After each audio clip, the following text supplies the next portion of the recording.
everyone, and we'll get started. We want to give Robin all the time we can give him.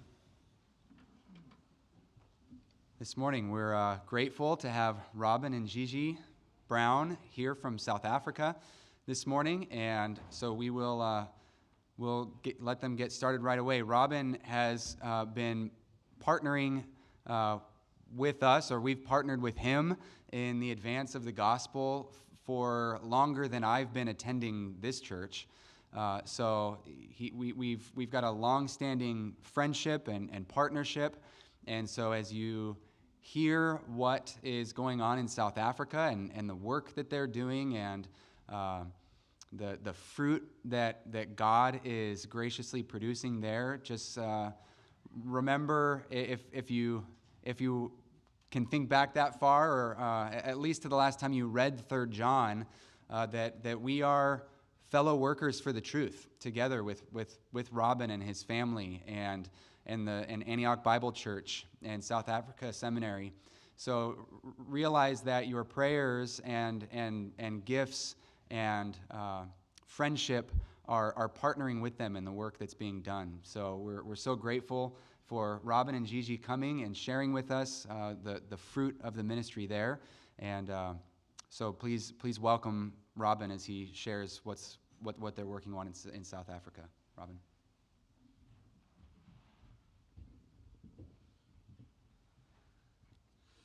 Well, a very good. Hello? There we go.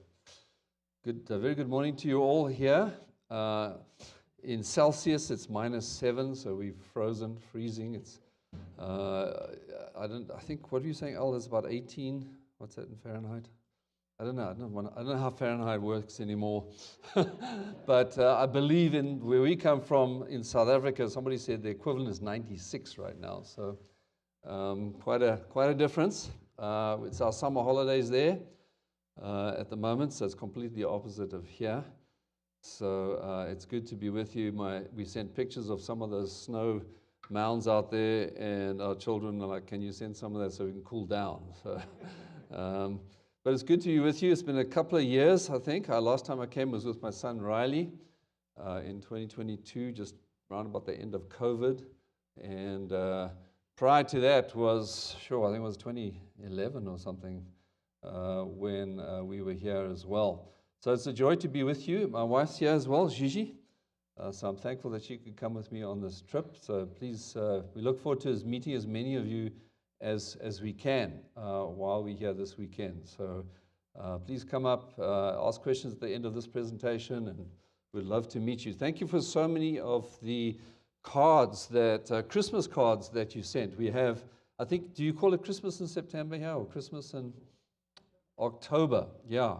So we did get the cards. It was kind of Christmas in, I think, February or something, but we did read them. So thank you so much for those cards and your prayers. I know for sure that without your prayers and interest and just exhorting the Lord to spread the gospel in Africa, it's not going to happen.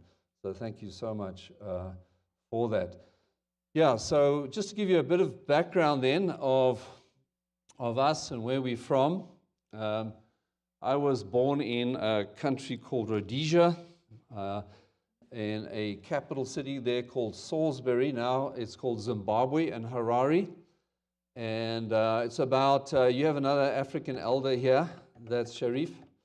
So feel really at home now. I think Salisbury is probably about 4,000 miles away from Cairo. But anyway, we feel like brothers in the same continent. So it was the first time for me to meet Sharif, was this trip, and I know he's well known at Grace Church. So I'm glad you guys are. Is it funny? What's going on? It's funny, is it? Okay. I'm speaking English. You can hear English? Just checking. Okay. Okay, this thing. Yeah. Okay, will do. And plug it back. Okay. All right, good. So as long as you can understand, I am speaking English. It's not tongues. This is real English. Okay. Yeah, so that's where I was born, saved in 1986, actually further down in South Africa. And by the Lord's grace, He led me to a church in Cape Town, which is off the map there, right at the tip of Africa, where I was saved through the gospel being really preached to me at a church called St. James Church in Cape Town. It's a Church of England, and the Church of England in South Africa. Is that okay? Is that right? Okay. The Church of England in South Africa is an evangelical church. They broke away from the Anglicans in the 1920s, so they're quite strong with the gospel. That's where I heard it. And then through the witness of my cousin as well.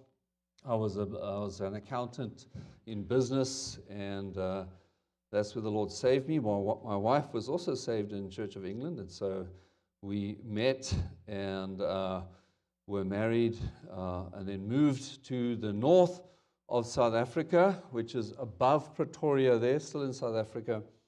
And it was there where I came into contact with master's seminary students. They were students that were sent out as missionaries to Africa. This is about in the 90s, late 90s. And we started, I was just a layperson in the church working in business. And that's how we heard about the seminary, actually in California. The last place you want to really go is, if you're South Africans, is the USA, because there's so many murders, and you watch TV and everyone's killing everyone, so why would you want to go there? Ironically, it was worse in Johannesburg because we had about 500 murders a month. We didn't realize that actually we were in a worse situation. But by God's grace, He led us to the Master's Seminary. And so my wife and I and our daughter, who was a one-year-old, left in the late 90s and went to seminary. I ended up spending about 12 years then on the staff at Grace Community Church. Really on the finance side, because that's my background, and ran the church finances for a while I was at seminary. So I'm thankful to God's grace for that, because otherwise I think seminary would have been unaffordable for us coming from Africa. And so here was our first phase, really. There's our kids, our 3 sons were born in California. So this is just to give you an update of where we came from, because I know some of you have many new faces here that I don't recognize. And then the Lord laid upon our hearts to, first of all, we were going to go back to South Africa to work in the north at a seminary that was there, but there weren't any ready places available, so we started looking further abroad. I knew as I spoke with my wife that I really wanted to be in a country that really less privileges than we had experienced as children as well. And I feel the Lord had gifted us so much and granted us so many special blessings in being able to be trained in the gospel. And so I had a friend at seminary called Sammy Williams. You might know him. He Indian man who I sat in seminary with. And as we were looking to see where to serve, I spoke to him and he said, "Why don't you come out to India?" And I had been to Russia and China, taught in China, Poland, I think also in East Berlin. When I came back from China, I remember saying to my wife, "Let's go, we've got to go to China." And she said, "How long is it going to take to learn the language?" "I don't know, let's just go." So it was always good to share this with Gigi. She always brought a dose of reality to this overzealous, I guess in the end a seminary professor. Then I came back from Russia, wanted to go there. And then when India came up, I said to Sammy, "I don't think I can go there because I'm going to have to spend 10 years learning the language." He said, "No, it's all in English." So I said, "Okay, fine, let's go to India." And so that's what happened. We actually packed up our bags in 2009, and we went to India, and we spent at least 6 years there with the seminary.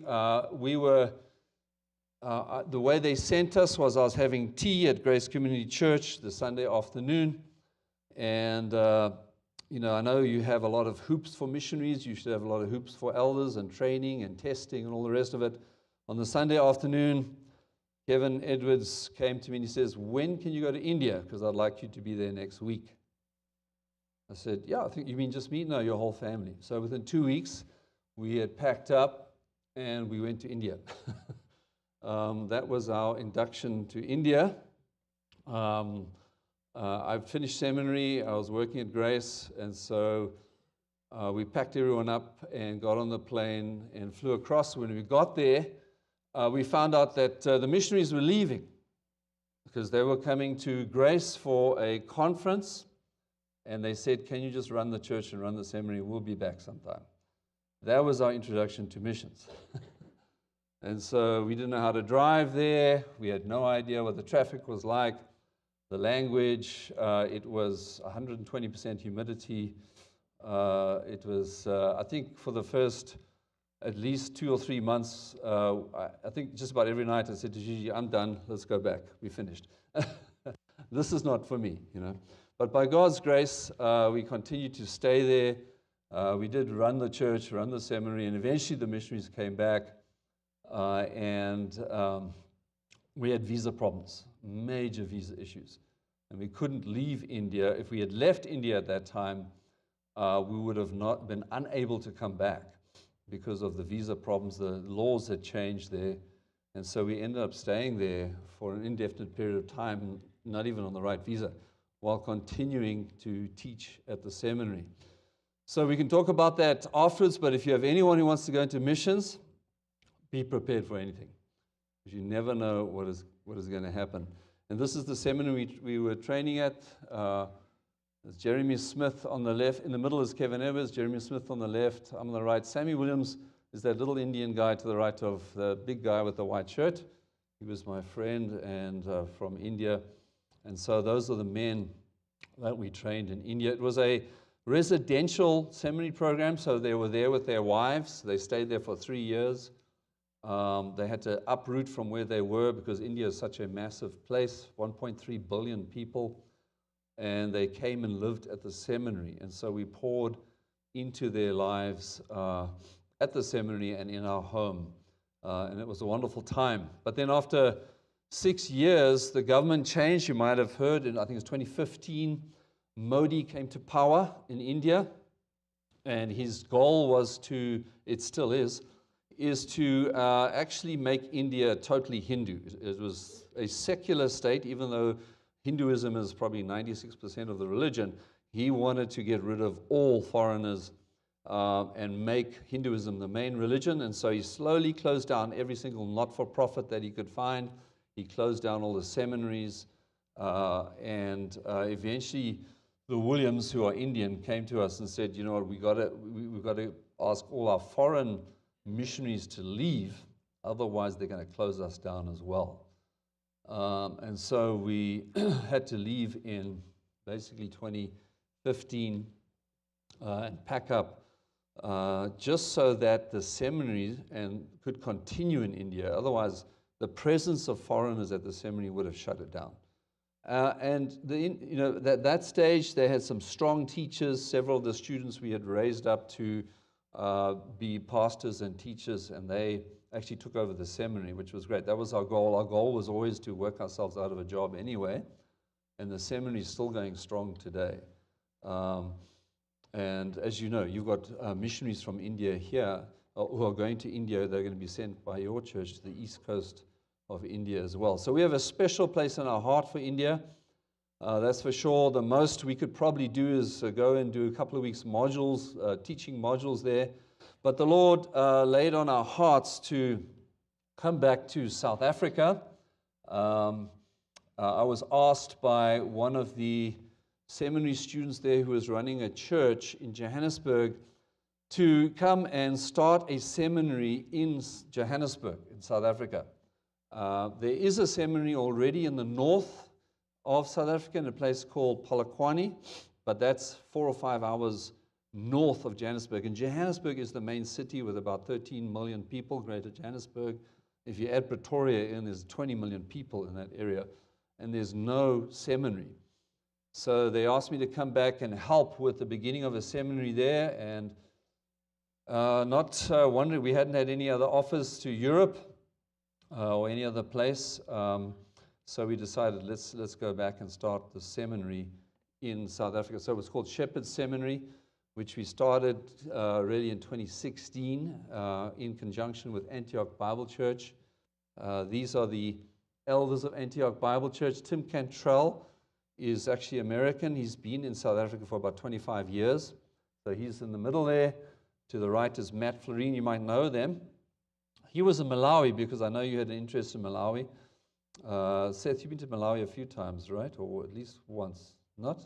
One of you's been from here. I don't know who it was. But Malawi, he was in Malawi, and the Malawi training closed down eventually. They've reopened it recently, and he came and joined us. And then to the right is a guy called Andre. He's the lay elder. And then I'm on the left there. So with these elders, we planted this church. Tim started it in 2009, Tim and Andre.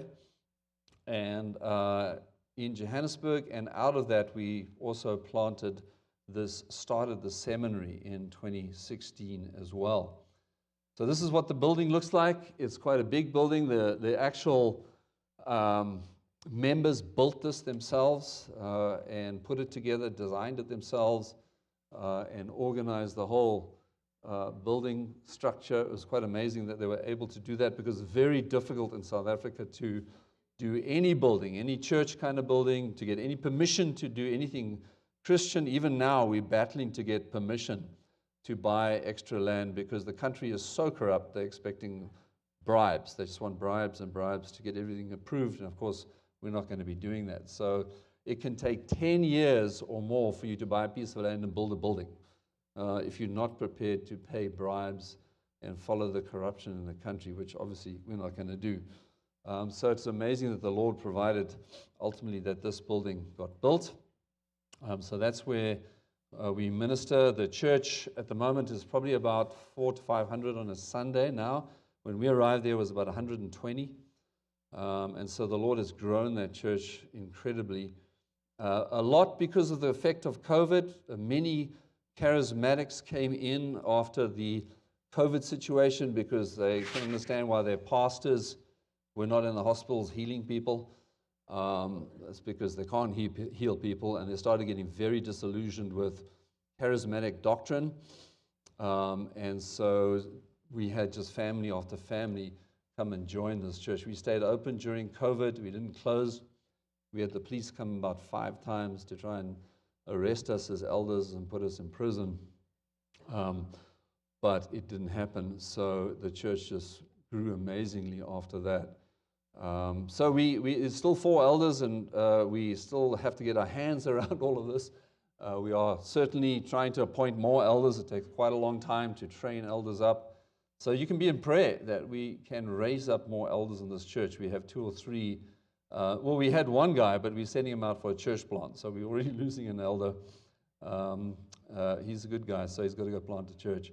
And we have another one in training. So please be in prayer that we can raise up elders for this church. We have 250 in the evening. We have an evening service as well, which is unusual in South Africa. Nobody has evening services because of the crime. You don't want to be leaving a church at 9 o'clock at night because you may not get home, because the crime is quite bad.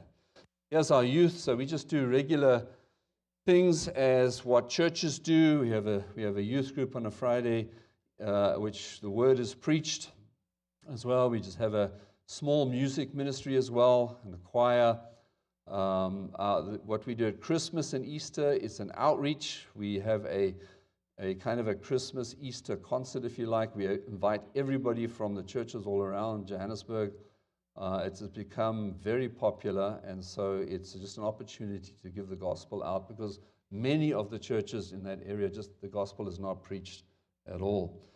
I put this picture up here just to show you the multicultural nature of our church. The man in the middle there, Klauleka, if you can say his name. He's a Tsonga, which is a tribe in the north, and he married Anissa, and she's a Zulu. And I'm on the right, I'm Zimbabwean, and my wife is South African. So actually, this is a multicultural picture. That's the nature of our church. We have Songers, Zulus, Xhosas, Afrikaans speaking people, Zimbabweans like myself, and their home language is all different to each other. And yet we come together in this church because they are believers, they worship Christ. Christ has redeemed them, Christ has saved them, and it's stunning when you come to see what the gospel does across all these tribal sort of borders and barriers. It's unusual that you would have a Songa man marry a Zulu lady because their languages are different and their cultures are different. They live in different parts of the country. But in Christ, we see them together. Often these men would have multiple wives, 13 wives, 14 wives, whatever, because of tradition. But of course, being Christians now, they are going to have this huge testimony to both the Songa and Zulu people in our country. So be in prayer, because this is what the gospel does. It's amazing what it does. This is a small group. We run small groups as well. This is the one that Gigi and I run. We have about 10 to, I think is it 10? Gigi, 10 or 13 of them. It's like our Bible studies on a Wednesday night or a Thursday night. And this one we particularly run, we've just started this one. The men that you see on the left, the black men, are men from different countries in Africa. In South Africa, you can call people black or white or Chinese. They don't really care. It doesn't worry them. It's not a political issue there. So these men are from countries in Africa. Johannesburg's kind of like a sort of a sweatshop for Africa, because many Africans come down to work there. They think the streets are paved with gold. They come to make their fortune. It's kind of like going to Hollywood and, I'm going to make stardom.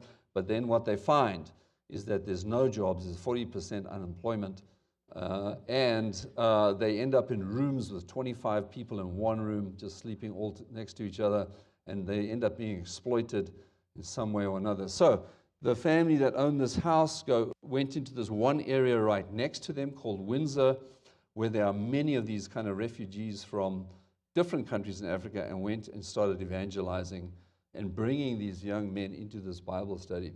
So you can pray for these young men.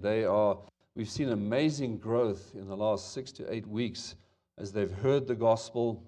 They're starting to come to Antioch Bible Church. They are growing. Fortunately, their language is English. So usually from the equator down, it's going to be English. There's a bit of French in there as well, so we can easily communicate the gospel. And we've seen tremendous changes in these men. Now, these men are in South Africa illegally, so their future is definitely uncertain. They could be deported.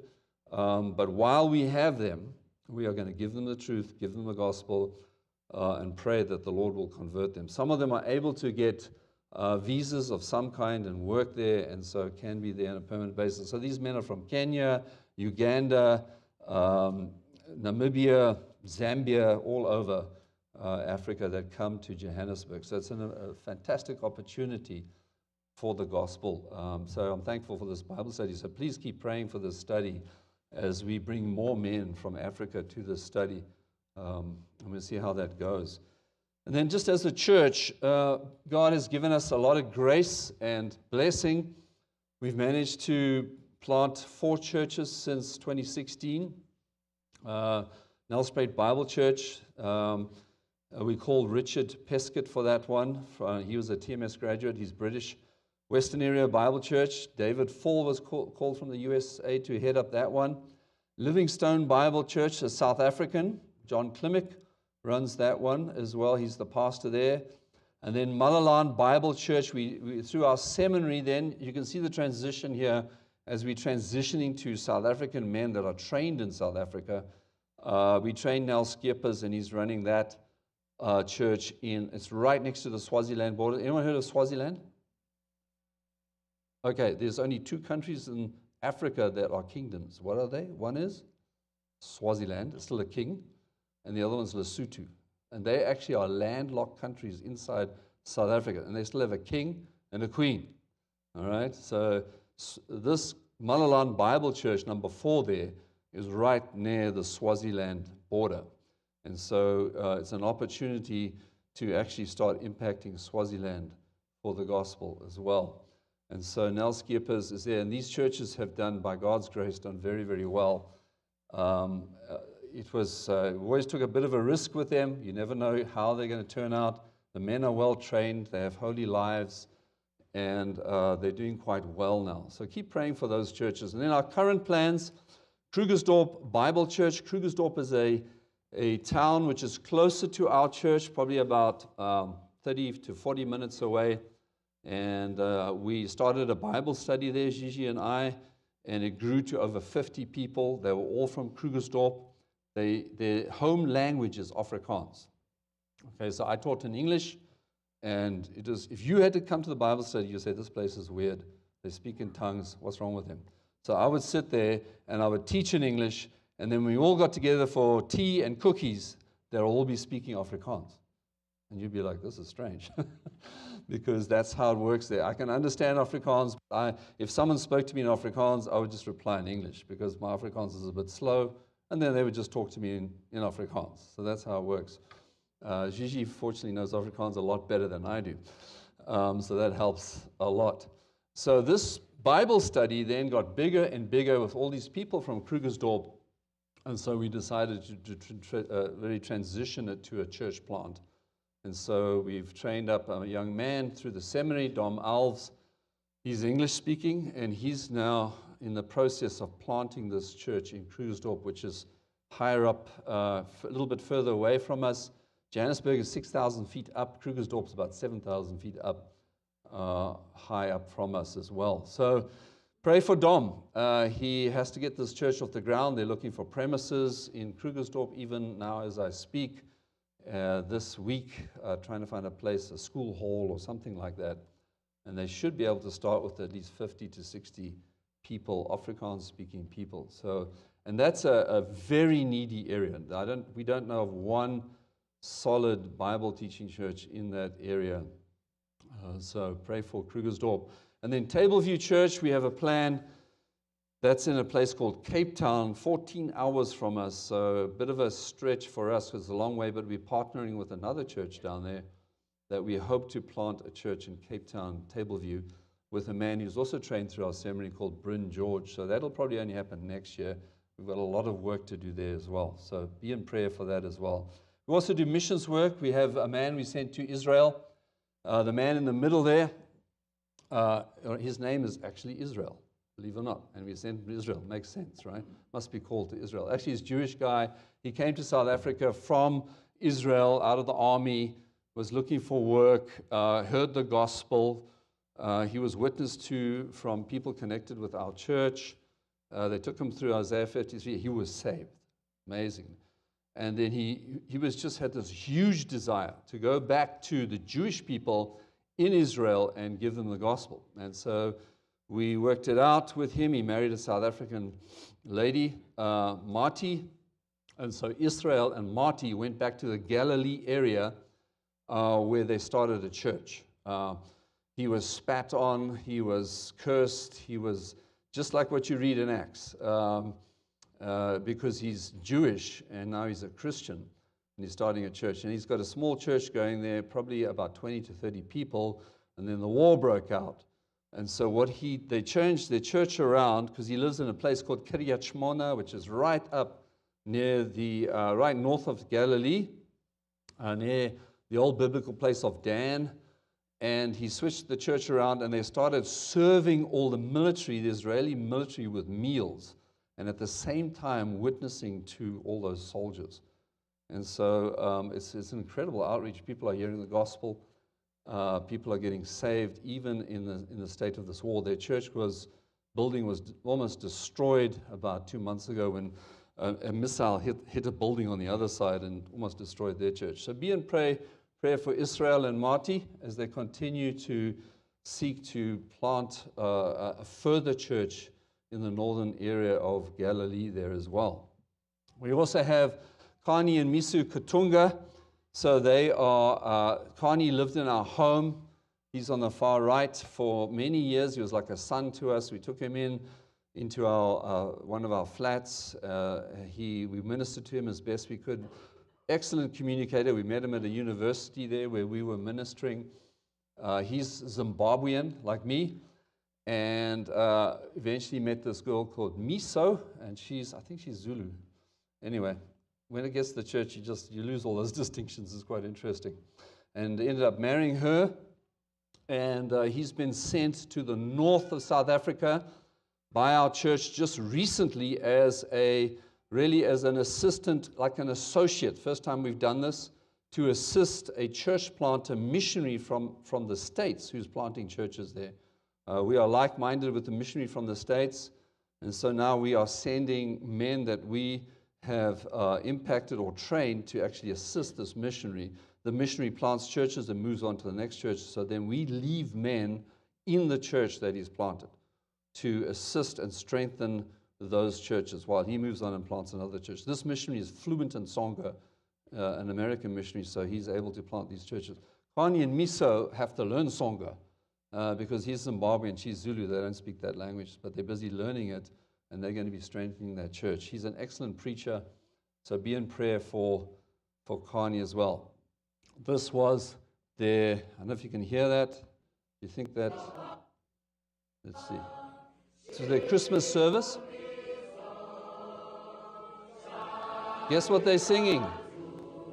Have you heard this before? But you haven't heard the language.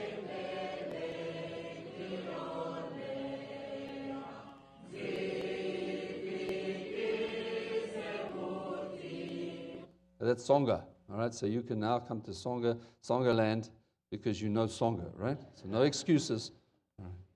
All right. We also entertain the odd short-term mission team from any church. This happens to be a Grace Community Church team that came out and did, I think you call it VBS, Vacation Bible School. So I organize Vacation Bible Schools in the townships with township churches. So you guys ever want to send out a short-term mission team to do a Vacation Bible School? Please talk to me. If you send 10 people, 5 people come back. I don't know, it's pretty dangerous there. So, choose whoever you want to come back.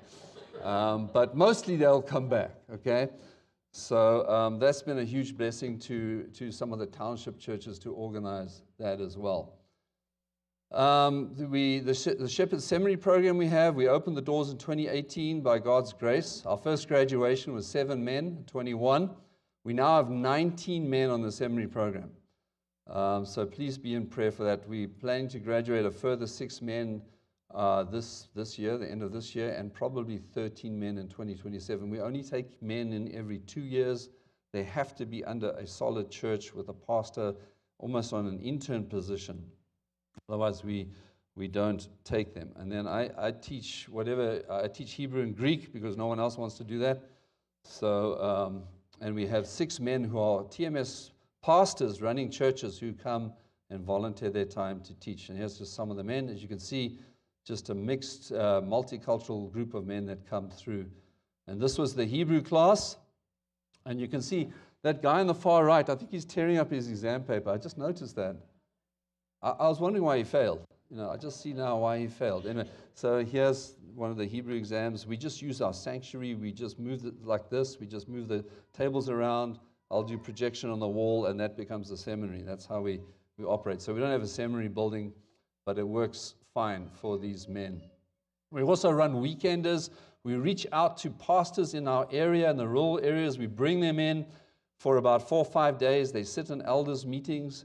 They attend membership meetings. They attend discipline meetings if we have one. They'll attend the seminary because we're trying to give them a taste of how church should function, because many of these men have no idea. They're running churches. They might even be Pentecostals. Some of them might not even be saved. So we give them the gospel, but it's a way to bring men in and also train them in ecclesiology on how you should biblically do church. So pray for these weekenders that we run, at least 4 or 5 a year. And we pay for these men. It's all covered. Our church members put them up in their homes, and so they are astounded by the hospitality and the love that they receive. So that's what we do as well. Weekenders, they're called. I'm on a demon program with Seth. So Seth's way ahead of me. Pray for me. I don't know. I'm just trying to keep in there. So hopefully we'll be finished that. I'll be finished probably next year only as well. Just a quick family news. So that's my daughter Taryn with their 2 little babies. The little one is only 10 weeks old, and her husband Evan. And so Evan is the son of one of the pastors there as well. And actually, we were all GMI. We were all sent out by GMI. So this was the first GMI marriage that they ever had. So this is our daughter Heather. We just keep praying for her. Our grandson Brock. And then, of course, when you have children in South Africa, you have to introduce them to the delicacies of what we eat there. And this is called infinkubala. Okay, so we like to eat these. You guys are what? That's why I say half your people will come back from a short-term trip, because this is the biggest caterpillar that you've ever seen. And you see, we're starting to show our daughter how to play with this pet. You see her face; she's not quite sure about that. And so we will introduce you to infinkubala if you come there. You got to eat it, all right? No excuses. That's our son on the right. He plays flute, so we have a music ministry. I'm just thankful for my wife being musical and teaching our children musical instruments and piano. Here he is here. So we do enjoy some lovely music like you do here. You have a fantastic music team here. I can hear them.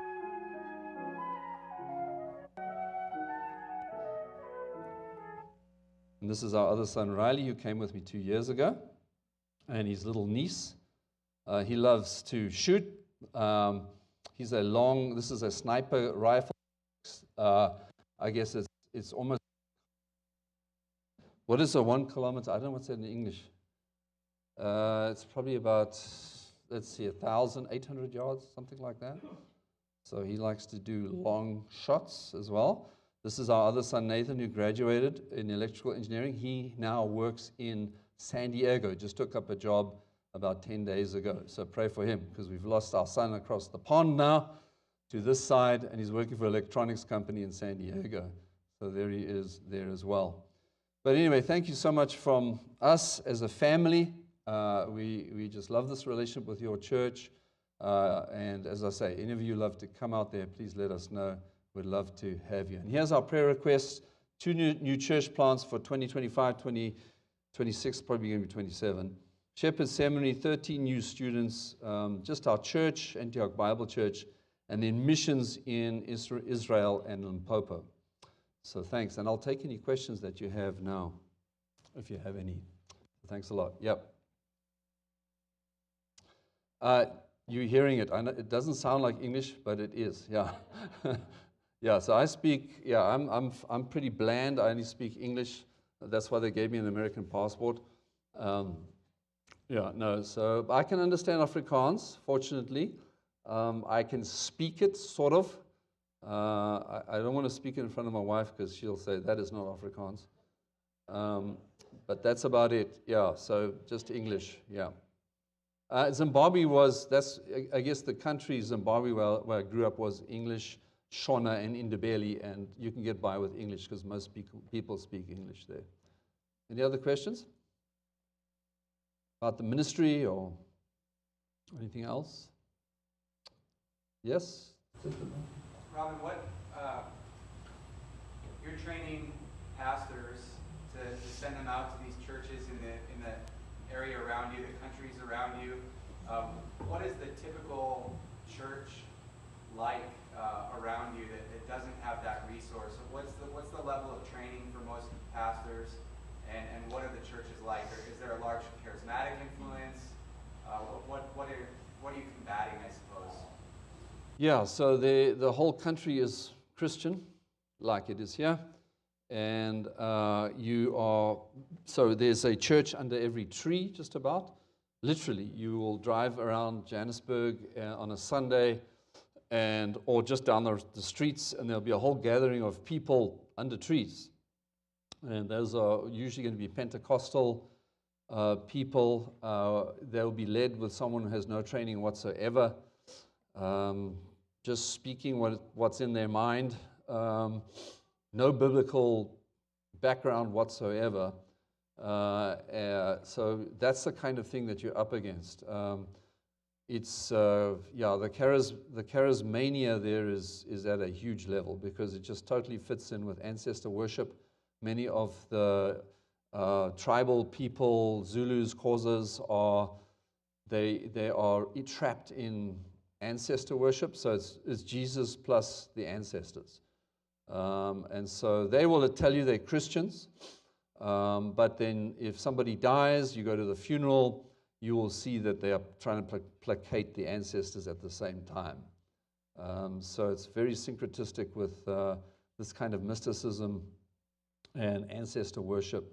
That's one of our biggest battles because people will come into the church. We had a guy who applied to one of the seminaries, and he got to second year, I think, going through, this is not our seminary, there's the one in the north, and I think they were going through Genesis or marriage, one of the marriage courses, and he said, I've got to leave seminary. We said, why? He said, well, because I'm married to 7 women. He said, what? But hold on, you just applied at seminary. He says, yeah, well, you only had 1 slot for 1 wife, so I just put 1 wife down. You didn't have 7 slots for all my wives.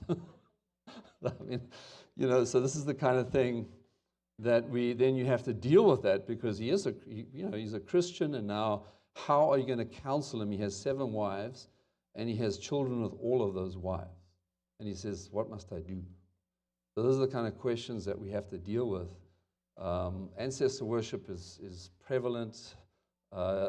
Sometimes it's frustrating because you preach the gospel, and it's like the gospel converts someone, and they seem to be incredibly zealous for the Lord. And then something happens like a funeral, and they go back to ancestor worship.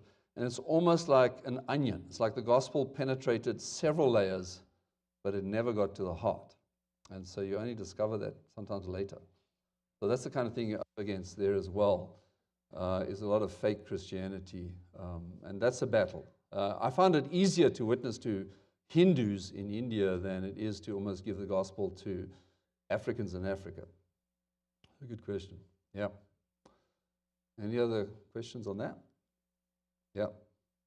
Talk about the violence in South Africa. What's fueling that? Violence in South Africa. It's a very violent country. Yeah, I mean, what's fueling that? It's just lawlessness. First of all, the just sinful nature of man's heart. If you take away all the restraints, so we don't have, there's no effective police force. They're all corrupt.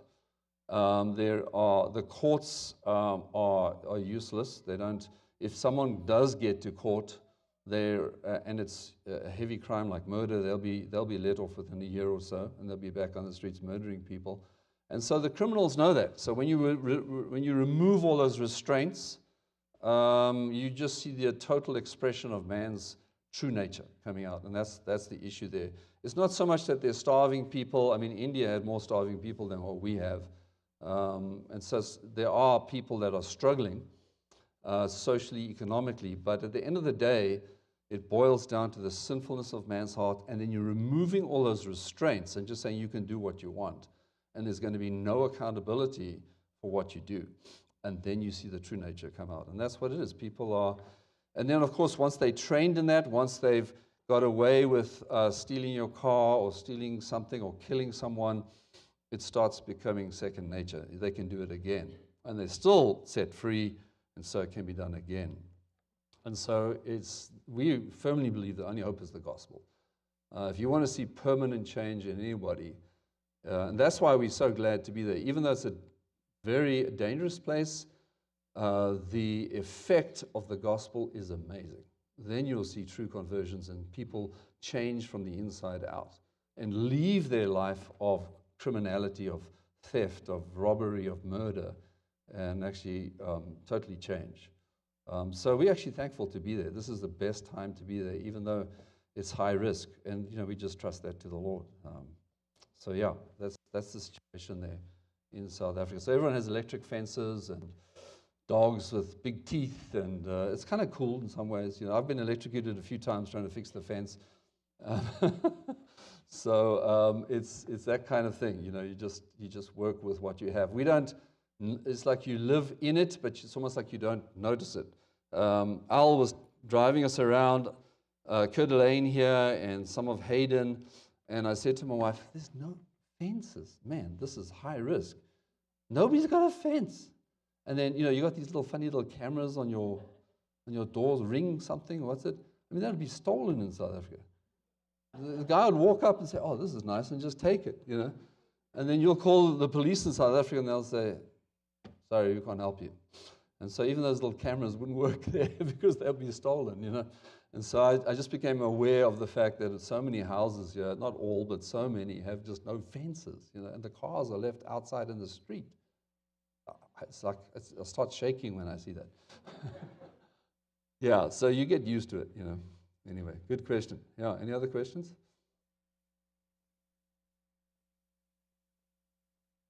Farmer. I've heard stories of the farmers down there losing their land to the government. They just come in and take it away from them, or people come in and kill them and take the farm. Is that still going on? And the follow-up to that would be, what would be a person's reason for staying there if they thought it was always going to stay that way? Yeah, that's a good question. Why would you even stay there? It's not. Look, Zimbabwe, where I come from, the land was stolen, and because it was government sponsored, right? So governments backed it.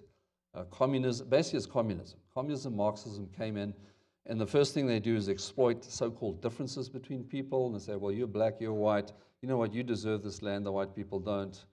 And they just come in and and by the way, if you take the person's land, we're going to do something. So that's what lawlessness does. In South Africa, there is the farm. Many of the farmers are armed. They are pretty much, they really have their own vigilante teams to protect their farms. Our biggest problem is murders on those farms now, because people come onto the farms and because they're vulnerable, they'll kill them, because the criminals are usually armed as well.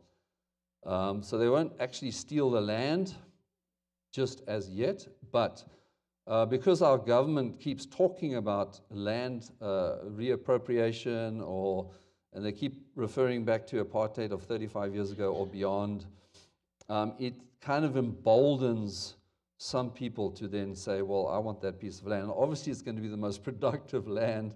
It's not. I mean, South Africa has tons of land, so just go over there. Why don't you just take that piece of land over there? There's no one there. No, because I've got to work that. No, I want that piece of land that's been worked. And so it's just greed and theft. But the actual land stealing is not the level it was when I used to live in Zimbabwe yet, because farmers are armed.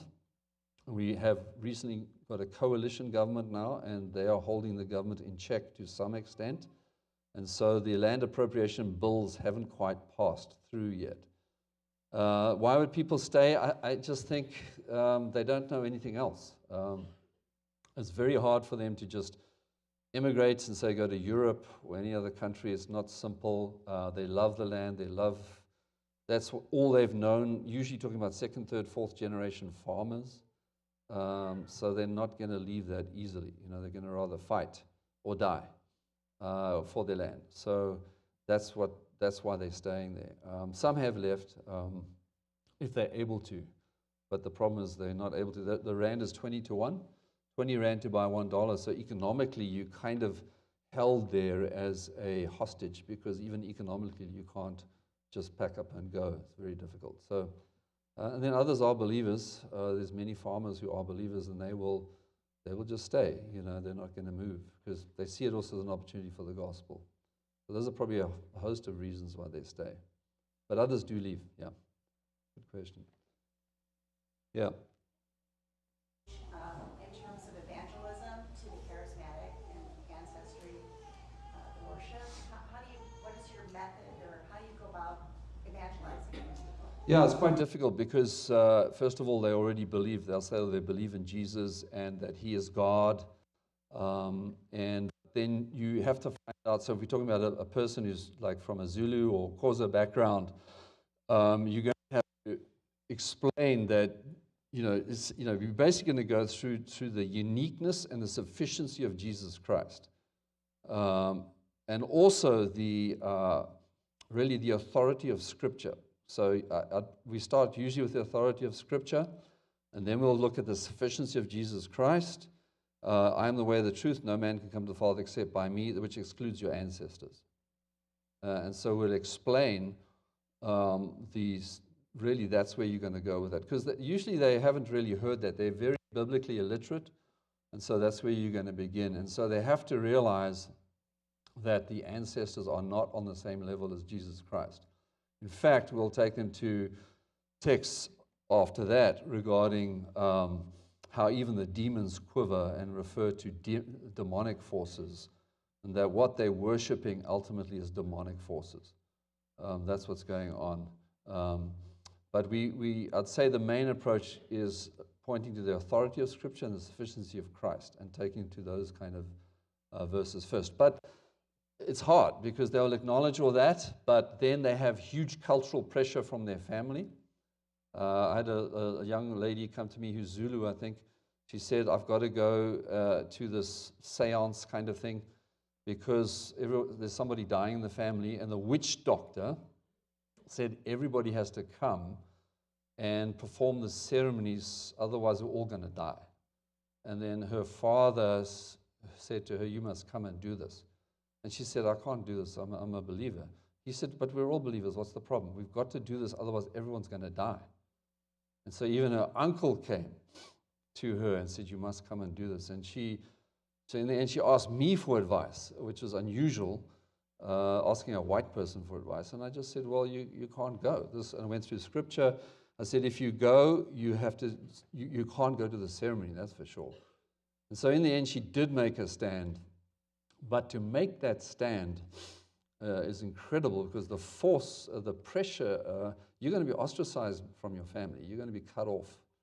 And so she did make a stand, and fortunately she's still together, I believe, with her mother. But that's the kind of pressure they put under. So yes, they may well believe all those things, but they have to deal with the family social ostracization as well, which is quite difficult. So you need to have a church to come around them. You need to have a church to support them. Otherwise, it's very difficult. So, yeah, not easy. Not an easy thing there. Yeah.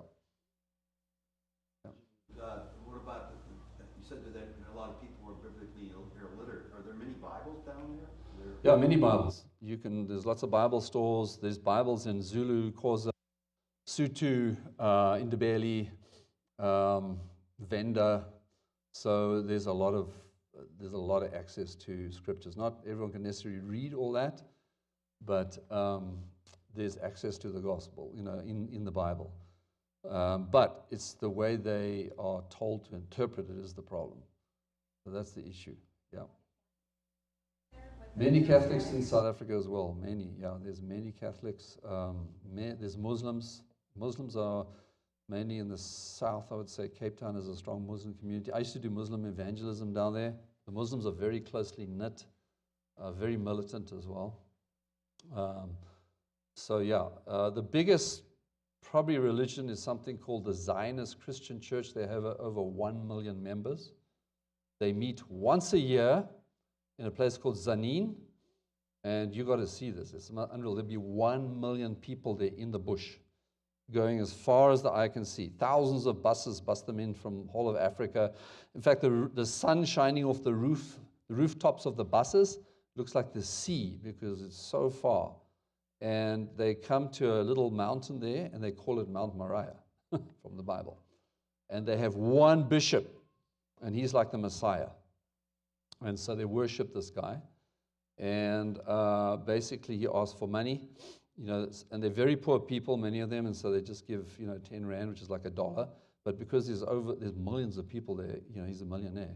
And then he leaves the place in his Rolls Royce Silver Shadow, and it's 1 million members. It's not a church; it's a cult. But if the press, the newspaper, will call it the biggest church in Africa.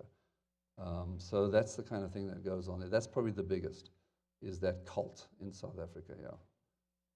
Yeah, good questions. All right, I think time is probably getting to the end here, so thank you so much, and thank you for your love and prayers, and we love you too. And anyone who would like to come out to Africa and eat in Finkubala with your tea, please let us know. We'll love to have you.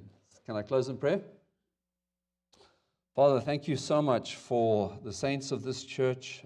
Thank you for your word that has reached into so many hearts here and converted and saved so many people to follow Christ, to count him as Lord and Savior. And Father, I pray for this church that you would strengthen them, that they would be strong here in Coeur d'Alene, in Idaho.